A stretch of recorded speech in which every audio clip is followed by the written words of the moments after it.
Hi guys! Welcome back to my vlog. Andito kami ngayon sa airport at pupunta kami ngayon ng Japan.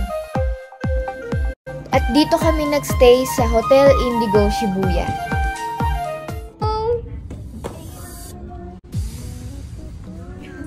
Saan tayo?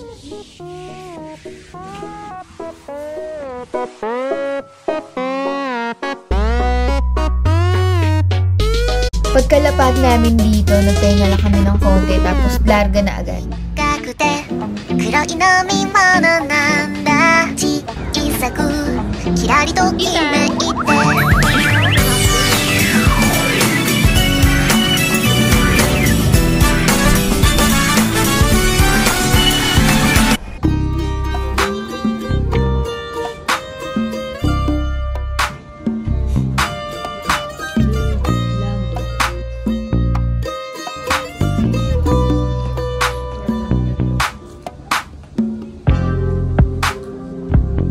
Second day namin ngayon. Pupunta kami ngayon ng Disneyland at DCC.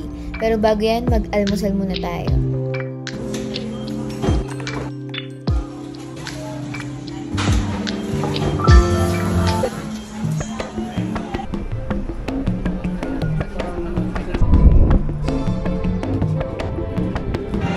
Dito na tayo sa Disneyland.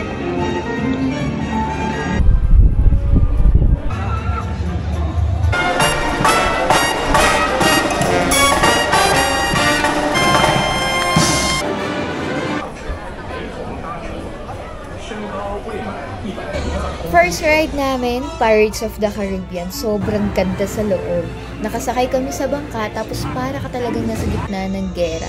Parang totoo yung mga tao na nag-aaway.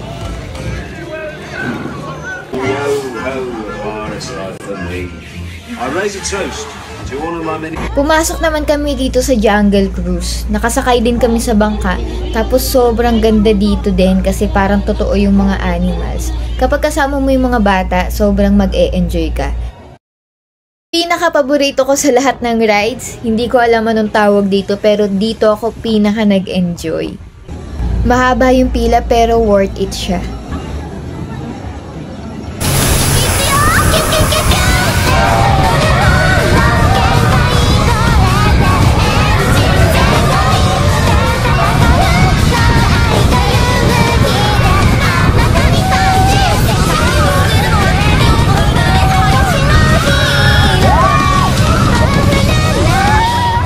Break time muna tayo. So, order muna kami dito ng pagkain namin. Tapos, kumain din kami ng ice cream.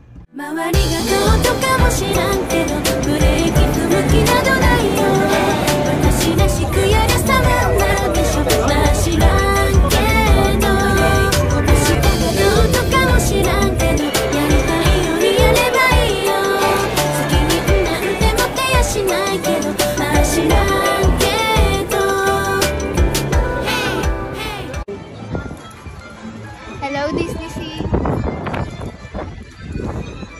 Andito na nga tayo sa Disney Sea at ito excited na nga ako mag-rides ulit. Actually, mas nakaka-impress dito sa Disney Sea kasi para kang nasa Europe.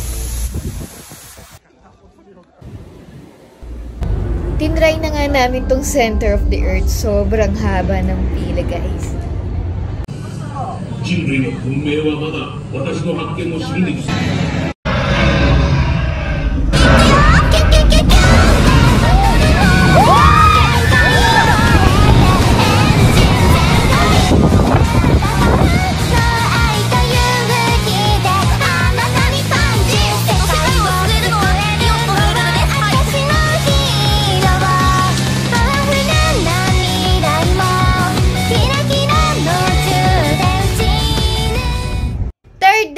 Shopping day, and dito kami ngayon sa Takeshita Street. Dito kami mag-shopping ng mga damit at ng kung ano-ano pa.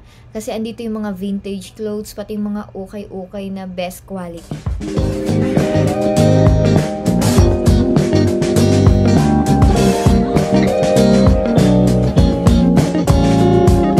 After natin mag-shopping, nag-dinner kami dito around Shibuya.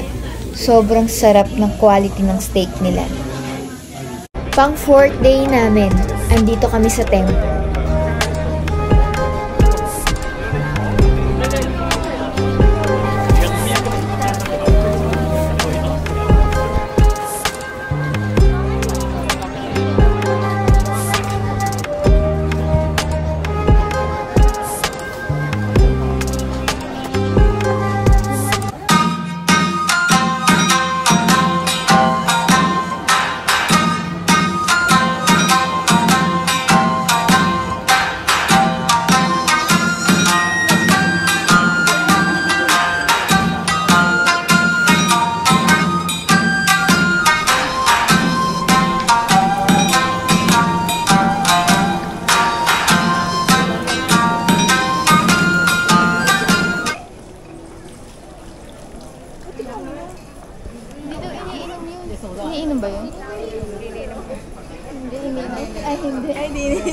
Hindi pala.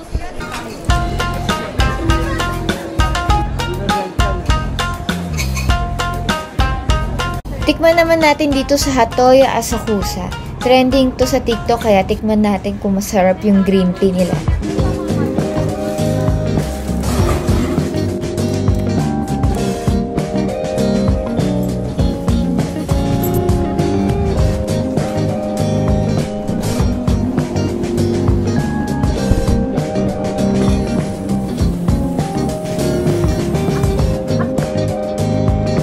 Isa sa mga kinainan naming masarap dito sa Japan, teppanyaki. Lahat ang sasarap ng mga pagkain, grabe walang tapon. Siyempre, hindi natin pwedeng kalimutan ang the best ramen dito sa Japan, ang Ichiran. Grabe, hindi ko siya makakalimutan hanggang sa nauwi ako ng Pilipinas. Sobrang sarap ng quality ng ramen nila.